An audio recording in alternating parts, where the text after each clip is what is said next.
Assalamualaikum warahmatullahi wabarakatuh. Bismillahirrahmanirrahim. Ashhadu an la ilaha illallah wa ashhadu anna Muhammadar Rasulullah.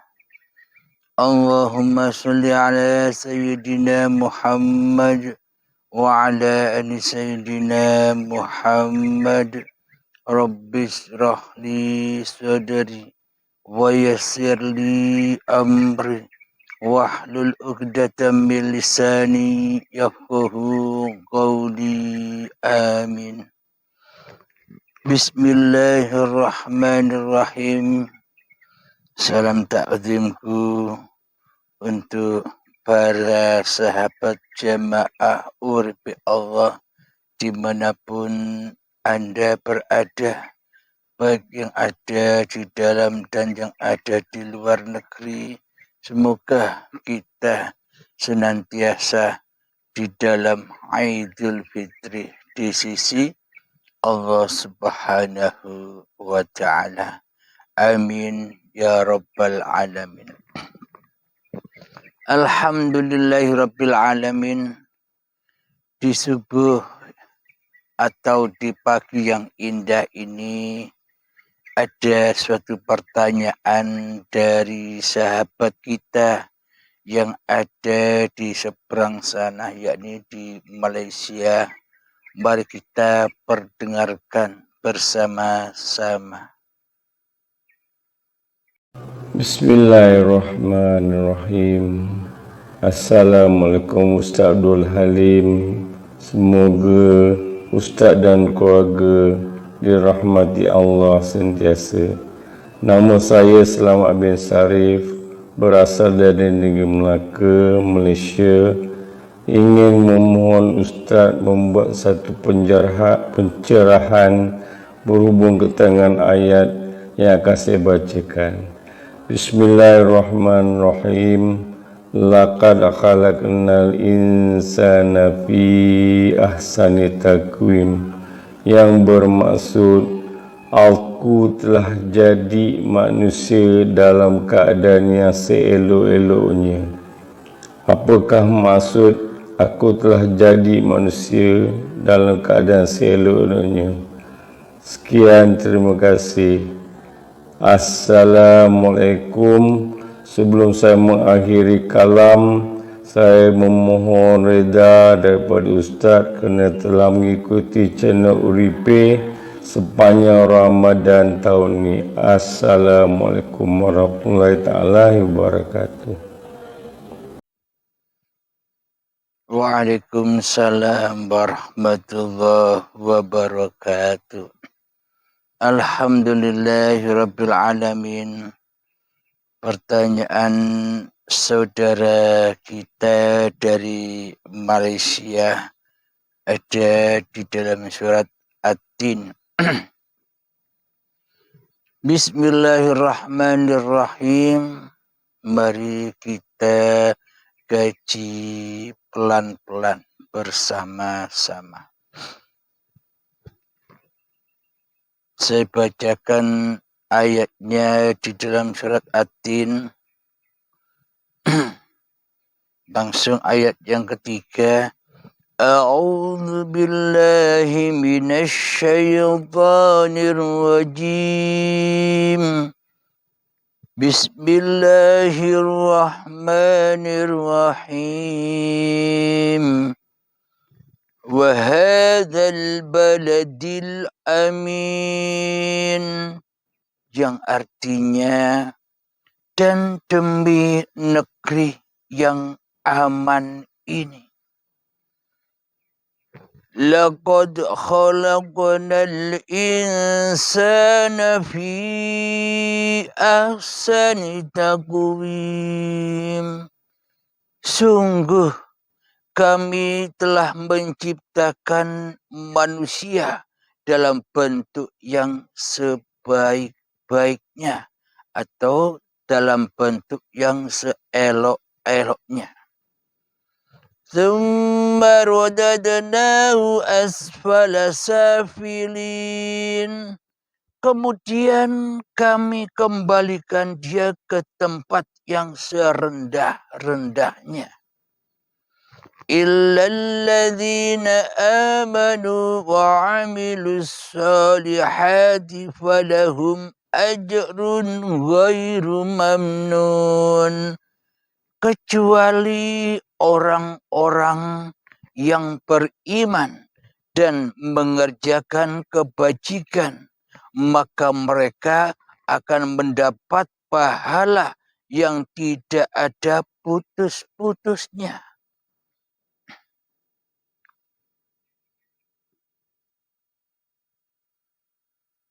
Alhamdulillahirabbil alamin. Jadi mari kita jelaskan bersama. Wahadzal baladil amin, dan demi negeri yang aman ini. Negeri yang aman adalah ketika manusia masih gaib, ketika manusia belum ada, ketika manusia belum terlahir, ketika manusia belum ada di dunia ini. Jadi dikatakan wahadzal baladil amin, dan demi negeri yang aman ini. Jadi sebelum kita ada, negeri kita ini aman. Apa maknanya? Ketika saat kita dicipta oleh Allah dari tanah, saat kita dihidupi dengan uripe Allah dari tanah sampai menuju kepada buah-buahan, sebelum buah-buahan sampai tumbuhan, buah-buahan, dan menjadi sel sperma dan sel telur, hingga menjadi gumpalan darah, gumpalan daging, menjadi janin, dan saat menjadi bayi. Itulah yang dikatakan negeri yang aman. Yakni kullu mauludin yuladu alal fitrah. Seluruh bayi yang terlahir di dunia ini semua dalam keadaan suci bersih, dalam keadaan aman, dalam keadaan menang. Fitrah, menang, aman, suci, bersih. Dari apa? Aman, suci, menang, bersih dari diri manusia kita. Diri manusia kita inilah yang menjadi musuh-musuhnya Allah selama ini. Hawa nafsu kita inilah yang memusuhi Allah selama ini, sehingga tidak aman lagi. Hidup dan badan telah terampas oleh diri kita. Hidup dan badan telah teraku-akui oleh diri manusia kita. Hidupku akui sebagai hidupnya Abdul Halim. Badanku akui sebagai badannya Abdul Halim. Inilah munculnya Dajjal laknatullah itu. Jadi negeri yang aman awalnya kedatangan Dajjal si mata satu, maka sudah tak aman lagi di dalam kehidupan kita ini. Inilah lambang-lambangnya ketika Nabi Adam enak-enak, Nabi Adam dan Siti Hawa enak-enak di dalam surga, diutus oleh setan untuk makan buah khuldi. untuk mengaku-ngakui bahwa hidup dan badan ini adalah milik manusianya, bukan milik Allah. Inilah yang dimaksud buah khuldi itu. Sejak itulah Adam dan Hawa, sejak akil balik manusia itu menjadi utusan setan, menjadi utusan iblis, menjadi pengikutnya Dajjal laknatullah, si mata satu yang berlogo di dalam keningnya kaf, fa, ro, kufur. Hati kita selama ini sejak detik-detik akil balik kita kufur kepada Allah. Kita memusuhi Allah tapi kita tidak terasa sama sekali. Karena mata hati kita, karena mata lahir kita, karena pendengaran kita telah disumpal oleh iblis dan setan. Sehingga kita tidak memahaminya selama ini. Seolah-olah kita benar di dalam akidah dan beragama. Akan tetapi ketika sudah kita mengenal Allah dengan yang sebenar-benarnya, ternyata kita selama ini tersesat jauh ke lembah jahanamnya Allah. Astaghfirullahaladzim. Jadi itulah wahadzal baladil amin, gambaran ketika kita belum bermaksiat kepada Allah.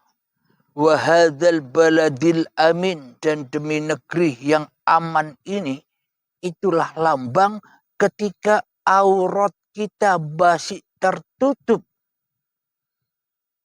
Aurat kita, iman kita masih iman kepada Allah, karena kita belum ada, yang ada hanya Allah yang maha suci.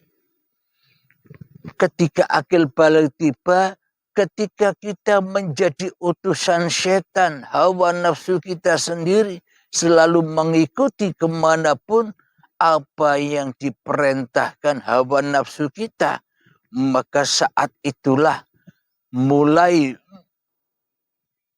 diri kita terjatuh ke lembah jahanam, jatuh ke lembah siksa azab kubur. Azab kubur ya ketika kita, jiwa kita mati di dalam badan-badan yang dari tanah ini. Inilah yang dimaksud siksa kubur. Dipanasi di dalamnya dengan berbagai kebutuhan-kebutuhan dunia. Dipanasilah di dalamnya dengan persaingan-persaingan mencari dunia. Dipanasilah di dalamnya dengan kebanggaan-kebanggaannya. Dipanasilah di dalamnya dengan kemuliaan-kemuliaannya. Dipanasilah di dalamnya dengan syariat-syariat yang dikerjakannya, yang mana semua diakui sebagai miliknya, sehingga diri kita merasa berhak untuk bangga dan mulia di sisi manusia. Kenapa? Karena kita selama ini tidak bertuhankan kepada yang maha mulia. Kita selama ini tidak bertuhankan kepada yang maha besar. Kita selama ini tidak mempertuhankan kepada yang maha suci.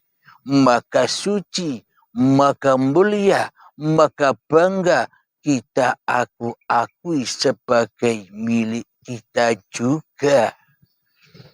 Berarti selama ini yang ngaku-ngaku jadi Allah siapa?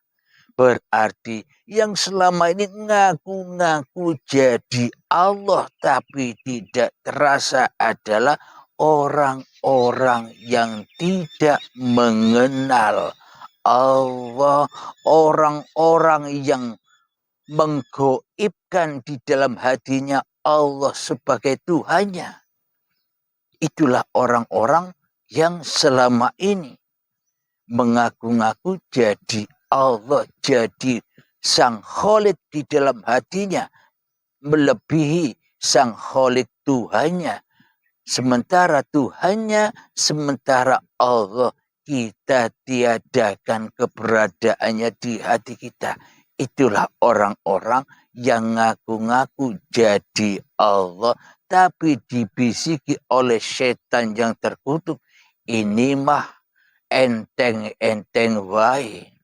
Ini mah dosa kecil bro. Jangan kau anggap ini apa-apa. Dosa yang besar itu orang-orang yang nyembah berhala secara fisik itu loh. Itu dosa yang tidak diampuni. Kata iblis dan setan begitu. Akan tetapi Allah melihat hati.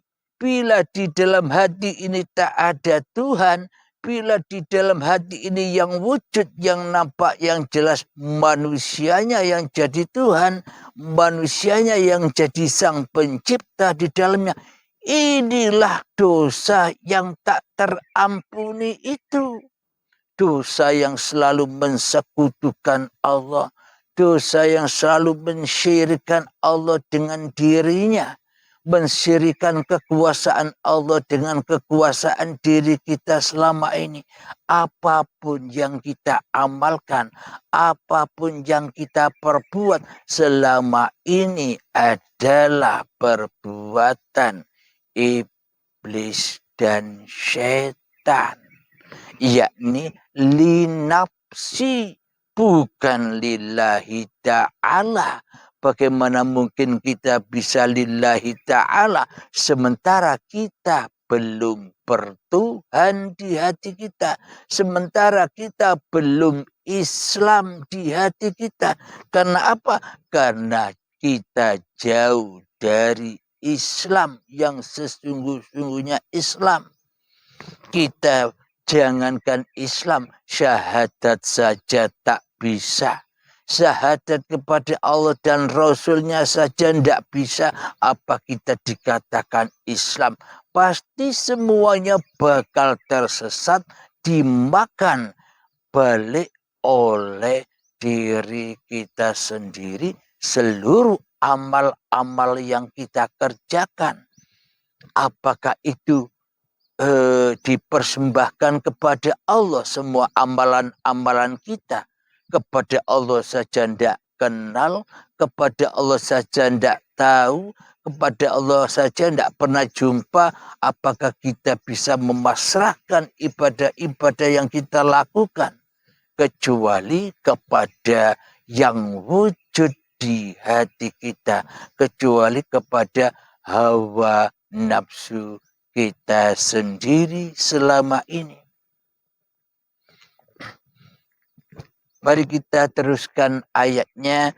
Laqad khalaqnal insana fi ahsani taqwim. Ketika manusia diproses, ketika manusia dicipta oleh Allah, dihidupi oleh uripe Allah, maka tersusunlah badan-badan ini dengan bentuk yang seelok-eloknya, bentuk yang seindah-indahnya. Karena kita ini dijadikan khalifatullah, dijadikan utusan-utusan Allah, dijadikan wakil-wakil Allah, dijadikan rasul-rasul Allah, dijadikan pesuruh-pesuruh Allah, dipergerakkan oleh Allah, diperjalankan oleh Allah. Di al-insanu sirri wa anasiruhu. Manusia itu adalah rahasia dan akulah rahasia di balik manusia. Manusia dijadikan pakaian-pakaian Tuhannya. Manusia dijadikan peran-peran Tuhannya.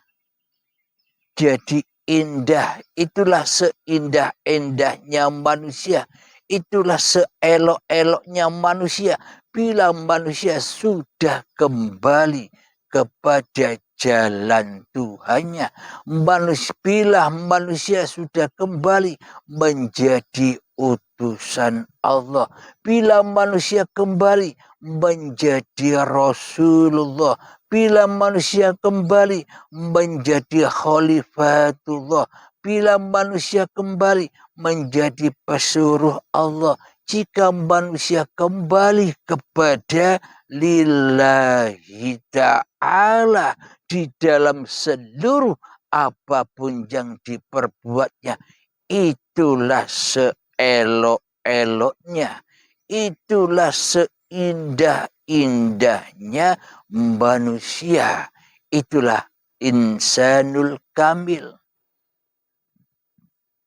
Alhamdulillahirabbil alamin.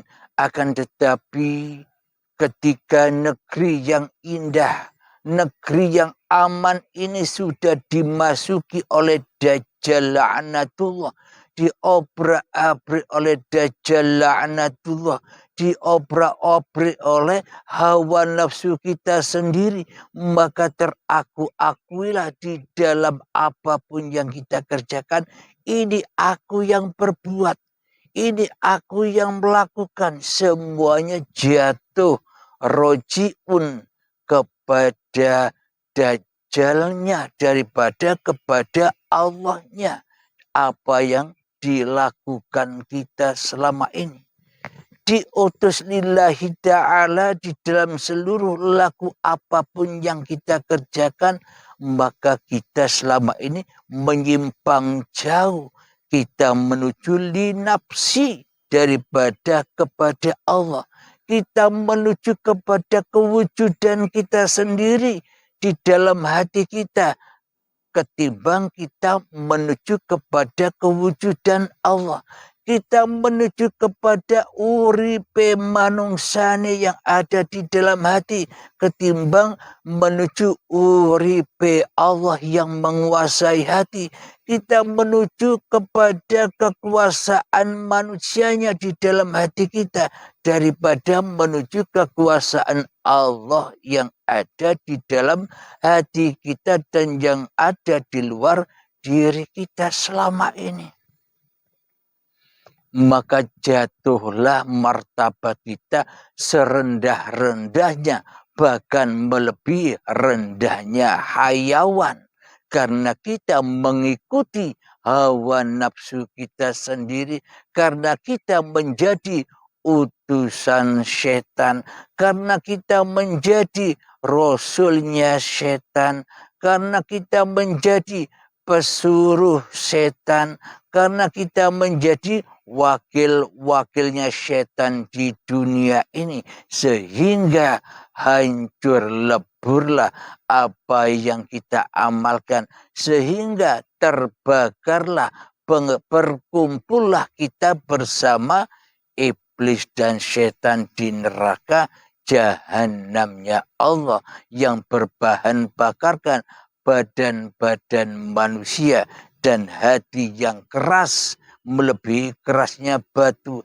hati yang buta, hati yang tuli, mulut yang bisu. Inilah yang selama ini kita dibisukan oleh iblis dan setan. Meskipun syariatnya kita tidak bisu, meskipun syariatnya kita bisa bicara, akan tetapi hati kita tuli, buta, dan bisu kepada Allah yang selama ini menciptakan kita, yang selama ini menghidupi kita semua. Alhamdulillahirabbil alamin. Mari kita teruskan ayatnya. Tsumma rudadnahu asfala safilin. Kemudian kami kembalikan dia ke tempat yang serendah-rendahnya. Inilah buktinya ketika datang detik-detik akil balik tiba, manusia dikembalikan kepada tempat yang serendah-rendahnya. Ketika Adam dan Hawa, ketika diri kita sudah kedatangan akil balik, maka seluruh manusia sama-sama makan buah khuldi, sama-sama makan buah keakuan dirinya, sama-sama mengaku-ngakui di dalam hati kita bahwa hidup ini adalah hidupku hamba, bahwa badan ini adalah badanku hamba. Inilah kita dikembalikan ke tempat yang serendah-rendahnya. Kenapa kok kita dikembalikan ke tempat yang serendah-rendahnya? Ketika kita sejak detik akil balik sampai usia berapa saya tidak tahu, tergantung manusianya, kembali bertobat, kembali berbaiatnya.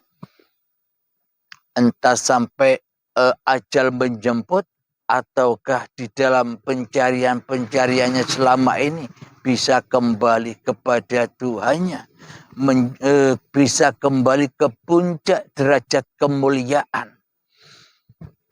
Jadi kemudian kami kembalikan dia ke tempat yang serendah-rendahnya. Kenapa kita dikembalikan ke tempat yang serendah-rendahnya oleh Allah? Karena kita selama ini merendahkan kekuasaan Allah. Karena kita selama ini merendahkan wujudnya Allah. Karena kita selama ini merendahkan uripe Allah. Karena kita selama ini merendahkan daya upayanya Allah. Ketimbang kita memahatinggikan, memahamuliakan Allah. Kita selama ini merendahkan kehadiran Allah. Kita lebih cinta, kita lebih bangga, kita lebih mulia bila wujud ini adalah wujud diri manusia kita.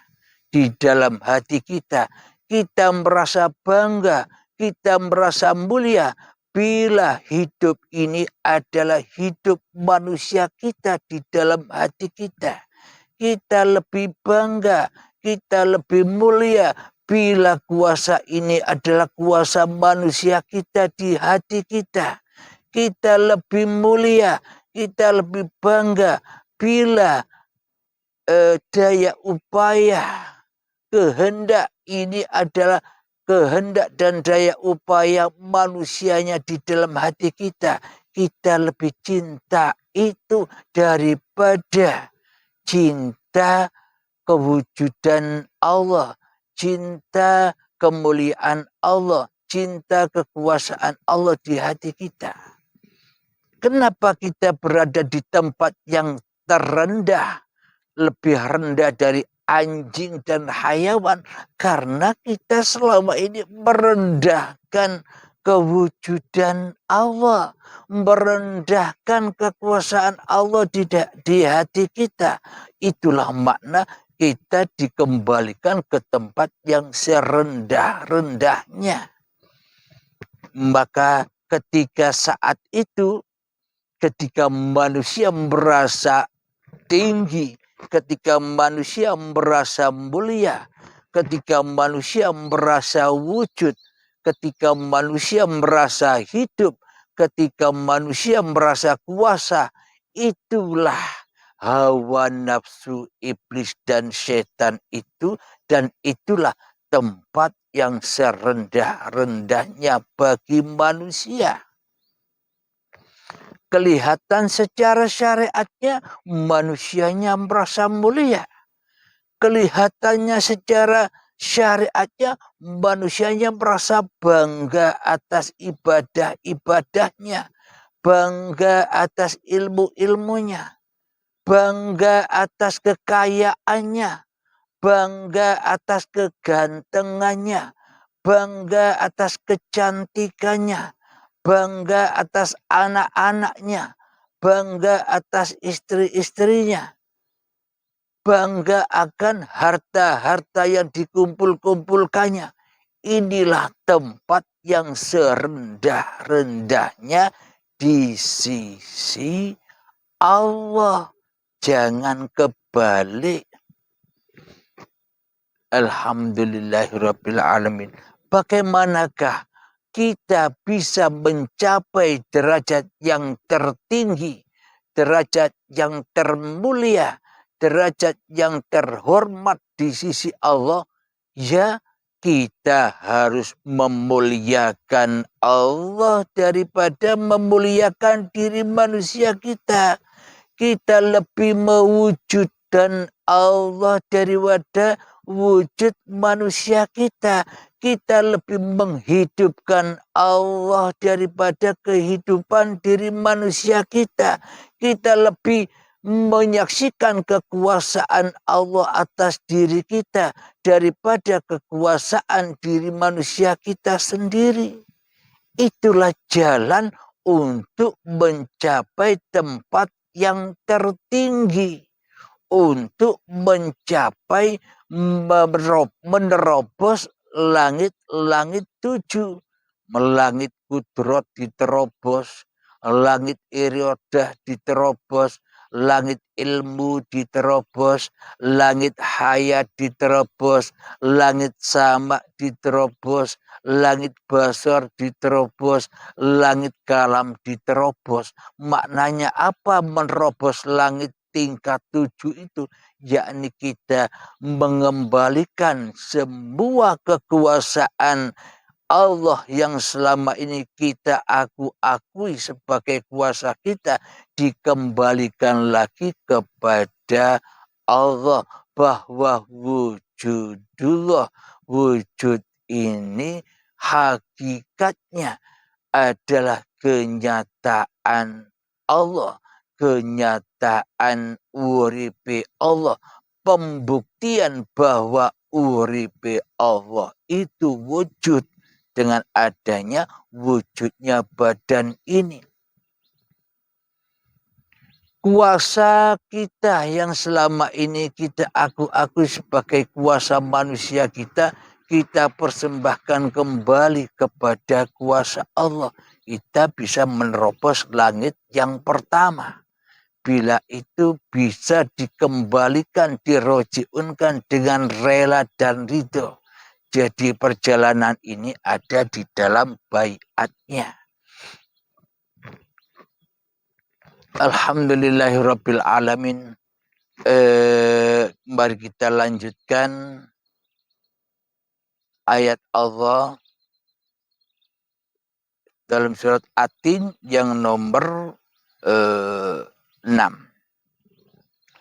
Illalladzina amanu wa amilus solihati falahum ajrun ghairu mamnun.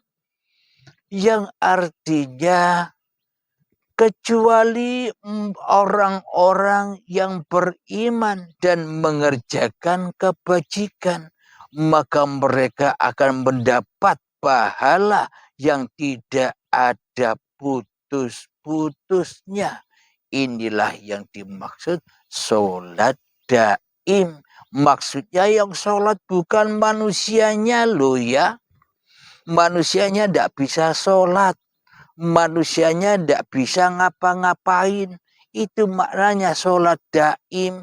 Jangan merasa diri manusianya yang merasa bisa sholat daim.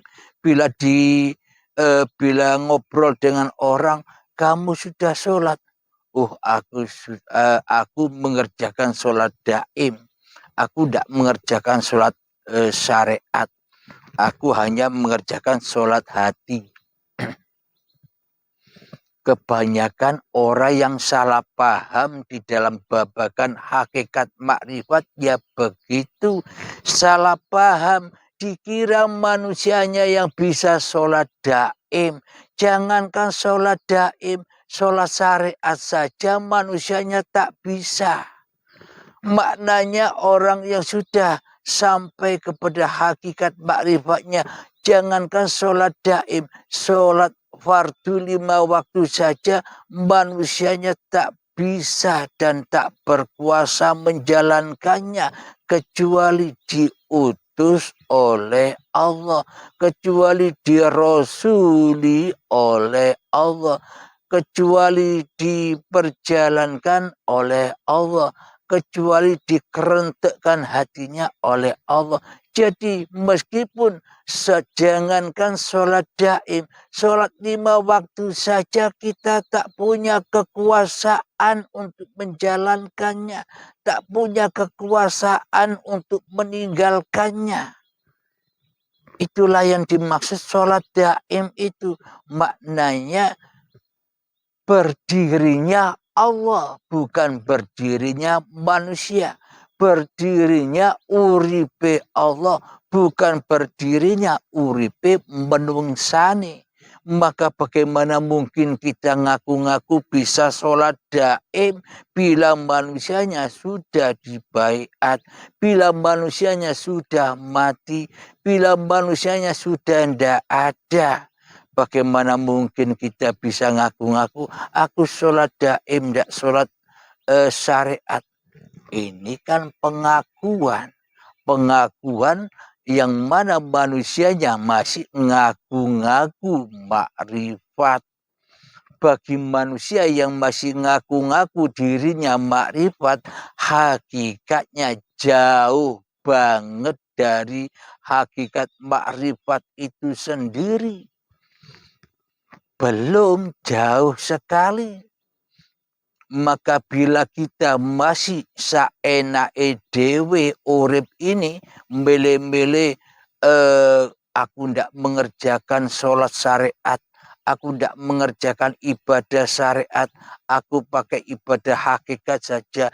Ini tandanya bahwa manusianya masih merasa dirinya yang makrifat, bukan makrifatullah. Masih makrifatun nas, manusianya yang merasa makrifat. Ini lebih tajam lagi, lebih bahaya lagi bagi ketimbang orang-orang yang biasa, dari orang-orang yang belum melakukan perjalanan ini. Ini lebih gawat lagi. Karena ia sudah merasa mulia dari manusia lainnya. Ia sudah merasa tinggi dari derajat manusia lainnya. Ini lebih gawat lagi. Karena dirinya merasa sudah makrifat. Karena dirinya sudah merasa mengenal Allah. Padahal masih jauh dari Allah. Tambah jauh, tambah rendah dari Allah sendiri. Jadi siapakah orang-orang yang beriman itu? Orang-orang yang beriman adalah orang yang sudah tak merasa makrifat lagi. Orang yang sudah merasa tak hidup lagi. Orang yang sudah merasa tak punya kekuasaan lagi. Orang yang merasa tak punya daya upaya dan kehendak lagi. Itulah orang-orang yang beriman. Bagaimana mungkin kita bisa ngaku-ngaku kita sudah makrifat? Hakikatnya sebenarnya kita sesungguhnya tak ada, tak wujud, tak hidup, tak kuasa sedikit pun kepada diri kita sendiri. Bagaimana mungkin kita ngaku-ngaku sudah makrifat? Bagaimana mungkin kita sudah ngaku-ngaku sampai rojiun kepada Allah bila di dalam hati kita masih ada pengakuan diri kita yang sudah sampai, berarti ya masih jauh. illalladzina amanu wa amilus solihati falahum ajrun ghairu mamnun. Kecuali orang-orang yang beriman dan mengerjakan kebajikan. Bila manusianya dikatakan beriman kepada Allah, maka manusianya harus kembali kepada penciptanya. Menjunjung tinggi Allah daripada menjunjung tinggi hawa nafsunya. Allah lah yang beraf'al atas dirinya ketimbang af'al manusianya yang terjadi di dalam dirinya. Itulah orang-orang yang beriman ketika diri manusianya sudah tak ada lagi di hatinya. Yang ada hanya Allah. Inilah yang dimaksud iman kepada Allah, bukan iman kepada hawa nafsu. Inilah yang dimaksud mempertuhankan Allah sebagai Tuhan pencipta diri kita. Bukan malah kita mentuhankan iblis dan setan serta kita menentang Allah, menggoibkan Allah, mentiadakan Allah, mentidakkuasakan Allah. Selama ini kita hanya mengkuasakan, mewujudkan diri manusia kita, hawa nafsu kita daripada Allah. Karena kita diperbudak oleh iblis dan setan di hati kita. Mana mungkin kita bisa ibadah, mana mungkin kita bisa beramal soleh, wong kita tidak nyembah Allah kecuali menjadi utusan iblis dan setan. Tentunya semuanya akan terbakar di dalam jiwa kita. Itulah yang dimaksud siksa azab kubur. Itulah yang dimaksud jahanamnya Allah. Bukan jahanamnya manusia. Kalau jahanamnya manusia kan katanya besok. Kalau jahanamnya Allah, siksa kuburnya Allah sekarang sudah terjadi. Tapi kalau siksa kuburnya manusia, jahanam nerakanya manusia, katanya besok. Kok weru-weru? Belum tahu neraka, belum tahu azab kubur, kok mengetahui lebih tahu daripada Allah yang menggelar kehidupan ini. Karena apa? Karena kita selama ini masih jadi Tuhan di dalam hati kita. Maka semua kejadian-kejadian itu dianggapnya besok. Padahal hakikatnya sekarang sudah terjadi. Kenapa? Karena kita selama ini lebih cinta menjadi utusan syaitan dan iblis daripada menjadi utusan Allah. Sehingga kita terlena di dalam kehidupan ini. Disesatkan oleh iblis dan setan dari pundi-pundi iman yang sebenarnya iman. Jadi orang-orang yang beriman ketika sudah tidak wujudnya diri manusianya di hatinya.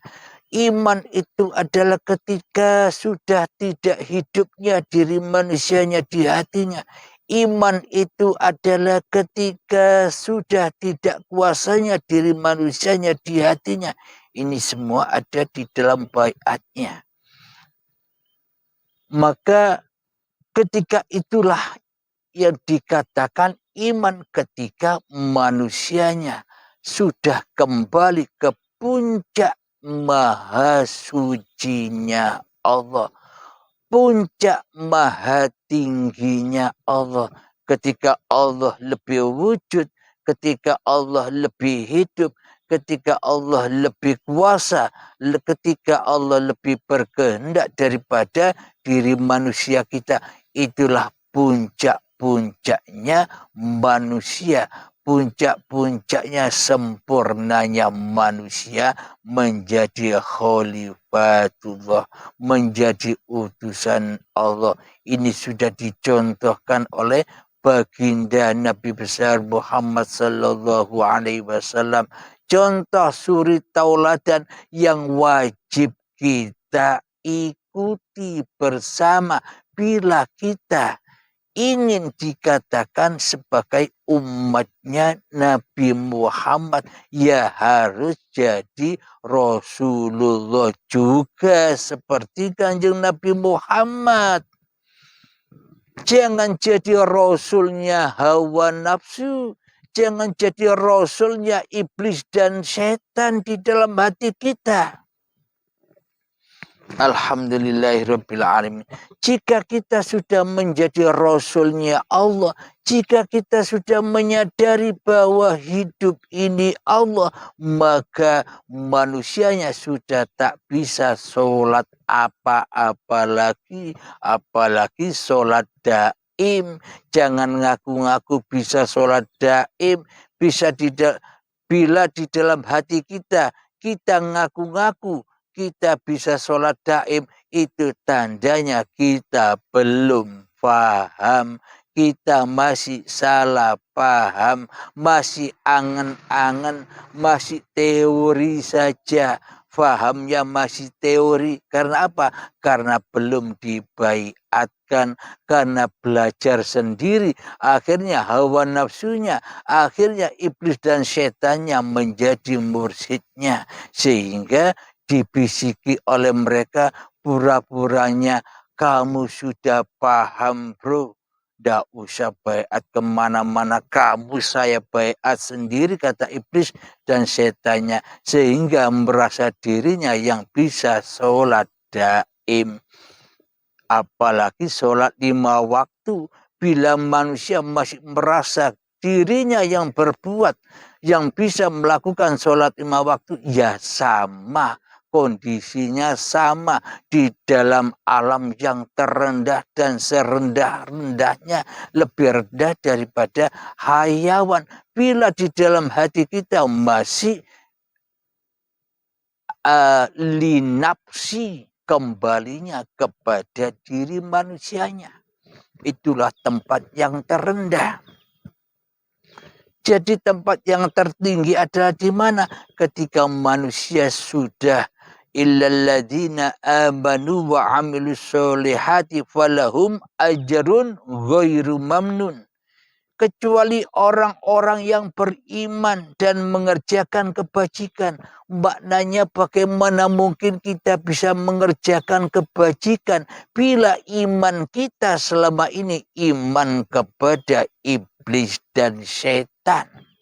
Kepada Allah tidak kenal, bagaimana bisa iman kepada hal yang belum kita kenali, kepada hal yang belum kita jumpai.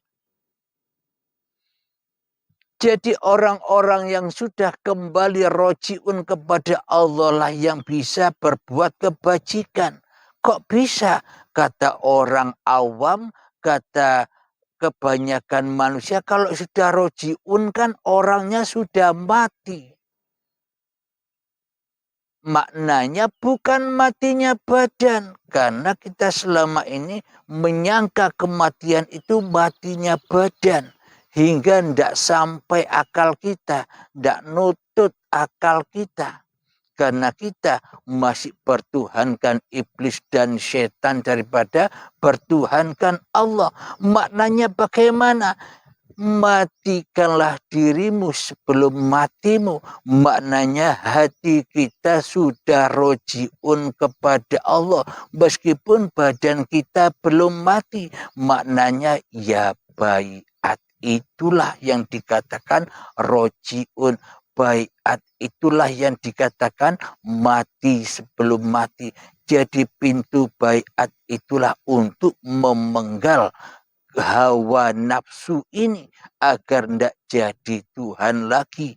Maka setelah mati, sebelum mati, maka ketika manusianya sudah rojiun kepada Tuhannya, maka ia akan bisa mengerjakan amal kebajikan. Jadi untuk bisa mengamalkan amal soleh atau amal kebajikan harus mati dulu. Kalau kita merasa hidup terus, selamanya kita takkan pernah bisa mengerjakan amal kebajikan. Karena amal kebajikan yang kita lakukan selama ini masih dituhani oleh hawa nafsu kita sendiri. Belum dihancurkan hawa nafsunya untuk menjadi Tuhan. Kerajaan hawa nafsu belum dihancur leburkan, maka selamanya kita hanya bermaksiat saja. Meskipun kelihatannya sholatnya rajin ke masjid, meskipun kelihatannya puasanya notok 1 bulan, tapi di dalamnya manusianya yang merasa melakukannya, yaitu lembah dosa, lembah neraka. Bukan ibadah itu, tapi maksiat saja. Karena hatinya pulangnya, roji'unya kepada iblis dan syaitan. Linapsi daripada lillahi ta'ala. Jadi orang-orang yang bisa berbuat kebajikan, jadi orang-orang yang bisa beramal soleh adalah orang-orang yang beriman. Hatinya sudah rela ridho kembali bahwa wujud ini wujudullah. Bukti bahwa hidup itu wujud. Hidup ini hidupnya Allah, uripe Allah. Kehendak Allah, kuasa Allah dirangkum di dalam la haula wala quwata illa billah, akan teraplikasi bagi manusia yang sudah dibaiat. Selama ini la haula wala quwata illa billah kan hanya buah bibir kosong saja. Hanya buah bibir yang ompong saja, buah bibir yang palsu saja. Katanya kekuatan, kekuasaan hanya milik Allah, tapi di dalam hati kita hawa nafsunya, ora, kekuasaan, kekayaan, ibadah ini semua milikku sendiri, bukan milik Allah. Dalam hati kita kan begitu selama ini. Jadi orang-orang yang bisa berbuat kebajikan, orang-orang yang bisa beramal soleh adalah manusia yang sudah mati diri kemanusiaannya. Manusia yang sudah mencapai tingkatan yang tertinggi, yakni sudah sampai kepada maha sucinya Allah. Sudah sampai kepada uripe Allah, sudah sampai kepada kekuasaan Allah, maka orang itulah yang bisa beramal soleh dan beramal kebajikan. Karena semua apa yang dilakukannya bukan lakunya manusia lagi, bukan lakunya hawa nafsu lagi, akan tetapi sudah diperankan Allah, sudah diutus Allah, sudah dipergerakkan Allah. Subhanalladzi asra bi'abdihi. Maha suci Allah yang telah memperjalankan hambanya. Allahnya tetap maha suci karena manusianya belum ada. Allah maha suci karena manusianya belum wujud. Allah maha suci karena manusianya tidak ngaku-ngaku hidup. Itulah tingkatan langit yang tertinggi. Itulah mi'raj, itulah tajalli, itulah wusul, itulah dunung, itulah mijil, itulah esa. Alhamdulillahirabbil alamin. Jadi orang-orang yang sudah sampai di situ saja yang bisa beramal kebajikan dan bisa beramal soleh, yakni af'alullah, manusia yang sudah ahad di dalam zatullah, sifatullah, asma'u wa af'alu. Jika 4 itu sudah esa, itulah tingkatan yang tertinggi bagi manusia. Bukan adanya manusia, tapi matinya manusia. Itulah tingkat yang tertinggi bagi manusia itu sendiri. Asalnya tidak ada, kembali tidak ada. Asalnya goib, kembali goib. Asalnya mati, kembali mati. Jadi orang-orang yang kita cintai, orang-orang yang sudah mendahului kita mati itu, yang di dalam kuburan tanah itu kemana? Itu sudah kembali lebih dulu daripada kita yang masih merasa ada ini. Kita selama ini merasa ada, merasa wujud, merasa kuasa. Ya disiksa kita saat ini sudah berada di neraka jahanam. Sedang mereka orang-orang yang mendahului kita sudah berada di dalam surganya Allah. Sudah tidak ada pengakuan lagi di dalam hidup dan badannya. Sudah pergi, sudah rojiun semuanya kepada Allah di sisi Allah. Kalau kita mendoakan orang yang sudah meninggal, kalau kita mendoakan bapak ibu kita yang sudah meninggal, mendoakan ya Allah ampunilah dosa-dosa mereka, itu salah sangka. Itu terbalik. Mestinya kita yang didoakan oleh mereka, kok kita yang mendoakan mereka. Kita di dalam neraka kok mendoakan ahli surga. Kita di dalam lembah jahanam kok mendoakan ahli jannah. Terbalik bagi orang-orang yang sudah menyadari hakikat diri manusianya. Kalau bagi orang-orang yang belum menyadari, ya silahkan berdoa karena makomnya ya di situ. Setiap manusia makomnya berbeda-beda. Setiap manusia perannya berbeda-beda, semua di dalam perannya Allah sendiri. Bagi kita, bagi manusia yang sudah sadar bahwa peran ini adalah perannya Allah, maka sudah takkan bisa menyalah-nyalahkan lagi orang lain. Karena bagaimana mungkin kita bisa menyalahkan orang lain sementara diri kita saja sudah tak ada, sementara diri kita saja sudah goib, sementara diri kita saja sudah mati. Jadi bagi orang yang sudah berbaiat, bagi orang yang sudah sampai kepada Tuhannya ada, maka terbukalah hijab mata hatinya. Punya 2 mata, mata batin dan mata lahir. Selama ini kan kita hanya memakai mata lahir, mata satu, mata dajjal, sehingga mata batin kita buta karena di dalamnya kita buat untuk sampah-sampah dunia sehingga batin kita buta akan Allah. Jadi bagi manusia yang sudah sampai kepada alam lilahnya, maka akan bisa memandang 2 sisi, yakni sisi syariat dan sisi hakikatnya. Sisi hablum minan nas wa hablum minallah. Kadang ke langit, kadang ke bumi, kadang ke langit, kadang ke bumi.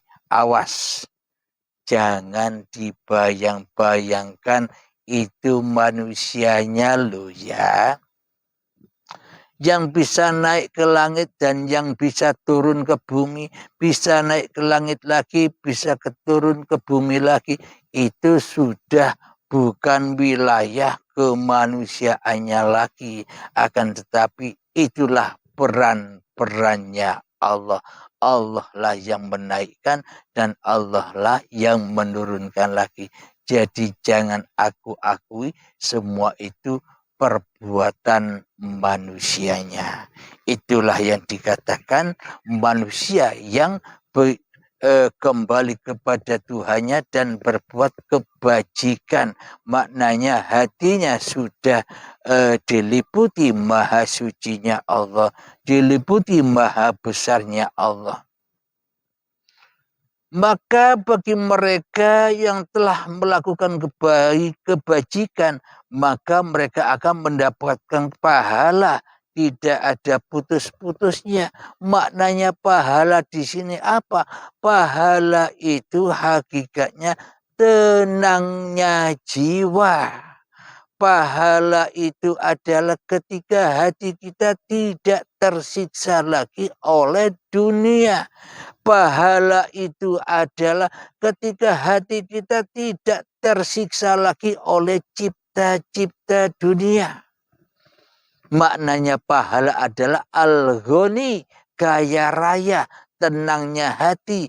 Kaya raya bukan banyaknya uang, akan tetapi kaya raya hati ini sudah tidak ingin apa-apa lagi.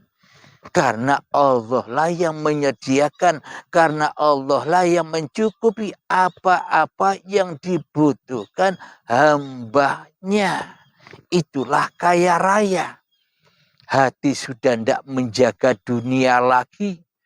Kalau hati kita masih menjaga dunia kita yang banyak, menjaga mobil kita yang banyak, menjaga kereta kita yang banyak, menjaga istri kita yang banyak, itu kan masih miskin, masih tersiksa oleh hawa nafsu kita sendiri. Itu bukan kaya, meskipun syariatnya kelihatannya kaya, meskipun syariatnya kelihatannya banyak uang, tapi hatinya miskin papa, disiksa, diperbudak oleh hawa nafsu kita sendiri, sumpah sendiri. Alhamdulillahirrabbilalamin. Mungkin cukup hingga di sini dahulu. Semoga saya khususnya dan kita semua bisa dipahamkan oleh Allah Subhanahu wa Ta'ala. Semoga kita semua dapat memahami dan mengaplikasikan di dalam kehidupan ini. Amin, amin, amin ya rabbal alamin. Bismillahirrahmanirrahim. Rabbana atina fid dunya hasanah wa fil akhirati hasanah wa qina adzabannar. Wa sallallahu ala sayyidina Muhammad wa ala alihi wa sahbihi wa sallam. Walhamdulillahi rabbil alamin. Akhir kalam. Assalamualaikum warahmatullahi wabarakatuh.